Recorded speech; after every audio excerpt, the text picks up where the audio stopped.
Sri Lankan Parliament Speaker Mahinda Yapa Abewardena has informed that Prime Minister Ranil Wickremesinghe has been appointed as acting president after Gotabaya Rajapaksa fled to the Maldives.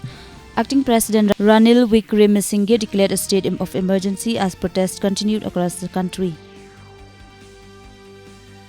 The union government has called for an all-party meeting on Sunday morning ahead of the start of the monsoon session of Parliament.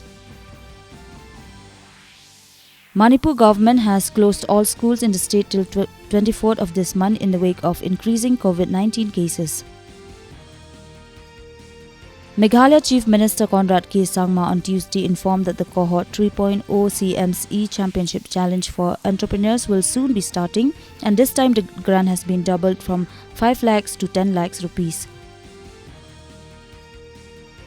Conference of Deputy Commissioners and SDOs to be held to plan steps following the recent bout of heavy rainfall, informed Chief Minister Conrad K. Sangma.